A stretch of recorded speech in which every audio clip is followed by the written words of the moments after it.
प्रिय साथियों, सभी को मेरा प्यार भरा नमस्कार। आज मैं आपके सामने अपने सभी कर्मचारी साथियों का वो संघर्ष जो काफी समय से चला आ रहा है, ओल्ड पेंशन के लिए कि हमें पुरानी पेंशन चाहिए। हमारा संघर्ष सड़कों से चल करके राजधानी तक पहुंचा और लाखों कर्मचारियों ने ये नारा बुलंद किया कि पुरानी पेंशन लागू करो।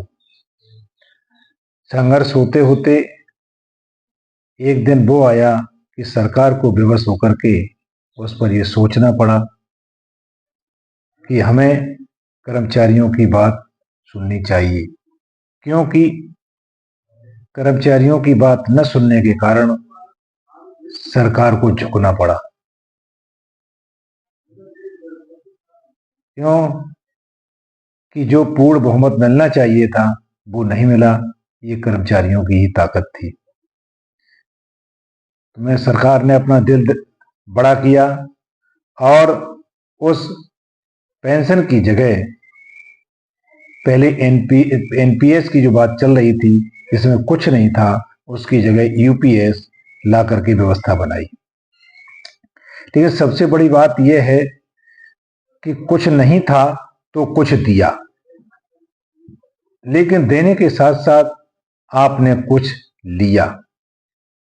जो लिया है वही कर्मचारियों को खल रहा है, क्योंकि पुरानी पेंशन व्यवस्था में ये जो आप 10% पैसा कर्मचारियों का काटेंगे, ये व्यवस्था पुरानी पेंशन में नहीं थी। कर्मचारी को कोई पैसा नहीं देना पड़ता था और जो आपने न्यूनतम पेंशन की जो व्यवस्था बनाई 10 साल से 25 साल तक, यानी 25 साल से नीचे 24 साल 11 माह भी जो नौकरी करेगा, सर्विस करेगा, उसको 10,000 रुपया पेंशन देंगे प्लस डीए। ये ठीक है जो आपने माना, लेकिन ये भी व्यवस्था उचित रूप से अच्छी नहीं है,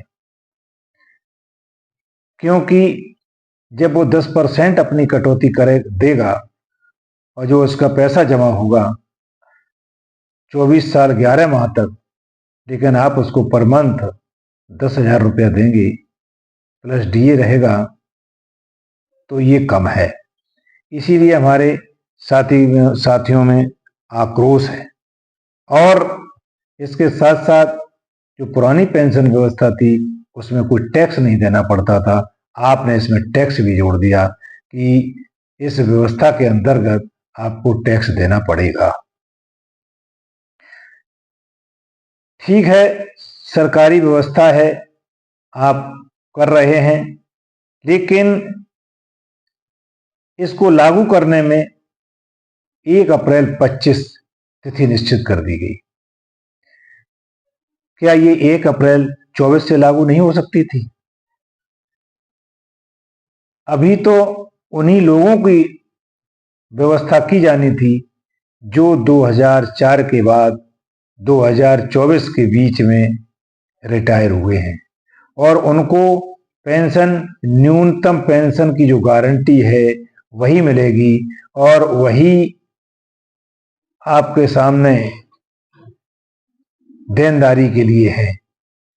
25 साल तो लगभग 2029-30 में उधर होगा जाकर के, तब कोई कर्मचारी इसके अंतर्गत आएगा कि जब जो 50% बेसिक पे की पेंशन व्यवस्था की गई है उसको अभी समय लगेगा उस पेंशन को लेने में। तो मेरा कहने का मतलब यही है कि जो इसमें कमियां हैं उन्हें भी दूर कर देते तो शायद कर्मचारियों में ये आक्रोश नहीं होता। जहां तक पुरानी पेंशन और इस यूपीएस पेंशन का जो सवाल है, तो उसमें जो लोग ये कहते हैं ये जो ओपीएस से अच्छी है, ऐसी बिल्कुल भी नहीं है। ये हमारा विचार है जो मैंने अध्ययन किया, समझा, क्योंकि ओपीएस में ये सब देनदारियां नहीं थी जो इसमें है, तो कैसे अच्छी हो गई। और हमारे जो नेतागण हैं फेडरेशन के, यदि ओपीएस की जगह यूपीएस की तारीफ करते हैं या उससे अच्छी मानते हैं, तो मेरा उनसे भी यही अनुरोध है कि आप फार्म भर करके यदि पुरानी पेंशन व्यवस्था में आते हैं तो उसको न लें और यूपीएस में अपना फार्म भर दें, जिससे आपको भी अच्छा लाभ मिलने लगे। ये मैंने माना कि सरकार ने कुछ दिया, अच्छी बात है, देना चाहिए। हम सभी भारत सरकार के कर्मचारी हैं, सेवा की है, तो हम लोगों का भी सरकार का ध्यान रखने का एक कर्तव्य बनता है, वो रखा गया। इसके साथ अगर ये यूपीएस व्यवस्था सरकार भी अपने तहे दिल से सबसे अच्छा मान रही है, तो हमारे जितने भी माननीय हैं, सरकार को एक झटके में घोषणा कर देनी चाहिए कि सभी यूपीएस व्यवस्था के अंतर्गत ही पेंशन लेंगे। तो मैं मान जाऊंगा कि ये व्यवस्था सबसे अच्छी है, कोई आपत्ति नहीं है। जो आपने दिया वो ठीक है, उसको स्वीकार करना पड़ेगा, लेकिन कहीं न कहीं इसमें राज छुपा हुआ है।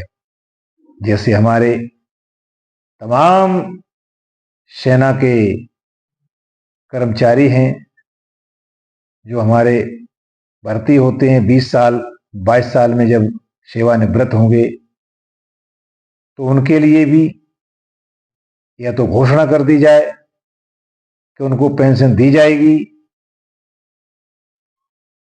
अन्यथा अगर ये कानून बन के लागू जब हो जाएगा, तब वो सेवानिवृत्त होकर के आएंगे तो उन्हें भी 10,000 न्यूनतम वेतन ही मिलेगा, जबकि वो मेरे देश की सेवा के लिए न्यौछावर हो जाते हैं।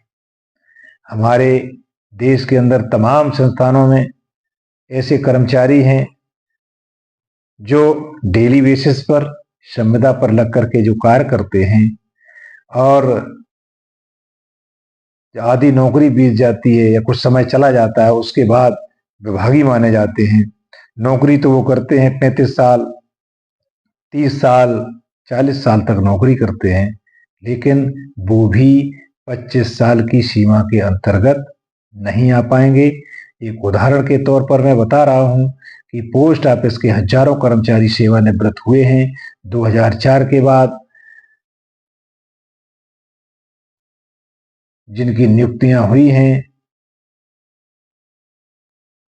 तो नौकरी तो वो बहुत पहले से कर रहे हैं, क्योंकि एक ग्रामीण व्यवस्था है। जो ग्रामीण डाक कर्मचारी बोले जाते थे, वो गांव में सेवा करते थे। कोर्ट ने कई बार निर्णय भी दिए, उन्हें भी पेंशन की व्यवस्था की जाए, पेंशन दी जाए, लेकिन सरकार ने उनको आज तक नहीं माना। तो वो कर्मचारी आदि नौकरी उनकी बीत जाती है, तब विभाग में आए, विभागी बने, और उनकी सेवा 10 साल 15 साल 20 साल 22 साल हो पाई और सेवानिवृत्त हो गए, जो 2004 के बाद अब तक की सीमा में आ रहे हैं। जैसे जो 2006 में विभागी बना और उसकी सेवा जो है 12 साल थी, तो वो 18 में सेवानिवृत्त हो गया। कोई 10 में बना और उसकी विभागीय सेवा 12 साल हो पाई, तो वो 22 में रिटायर हो गया, सेवानिवृत्त हो गया। तो उन्हें भी 10,000 ही पेंशन मिलेगी, प्लस डीए मिलेगा, लेकिन उन्होंने सेवा 30 साल 35 साल 40 साल भारत सरकार की है। उनके भी दिल में है कि हमें पूरी पेंशन मिलनी चाहिए थी। मेरा भी यही दर्द है। तमाम मैंने कर्मचारियों को देखा, तमाम ऐसे विभाग हैं, पीडब्ल्यूडी में है, कई मतलब और अन्य ऐसी जगह हैं जहां पर सेवा करते रहे लेकिन उसका उन्हें लाभ नहीं दिया गया, जबकि मेहनत उन्होंने बहुत की है। तो मैं सरकार से अनुरोध करूंगा कि ऐसे कर्मचारियों को भी देखा जाए।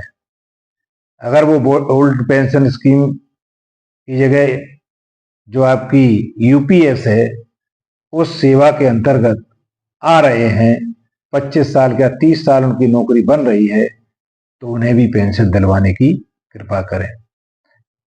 इन्हीं सब बातों को देखते हुए मैंने ये देखा कि सरकार अपने प्रचार प्रसार करवा रही है कि यूपीएस बहुत अच्छी है, यूपीएस लेना है, फार्म भरवाए जाएं, कर्मचारियों को संतुष्ट किया जाए। लेकिन कर्मचारियों के अंदर जो दर्द है उसको भी सरकार समझे, क्योंकि सरकार ही सब कुछ है, कर्मचारियों के लिए सर्वोपरि है, कर्मचारी सरकार के ही अधीन है। इन्हीं सब बातों के साथ मैं अपने साथियों से अनुरोध करूंगा कि हमारे इस चैनल को आप सब्सक्राइब करें, लाइक करें, शेयर करें। जय हिंद, जय भारत।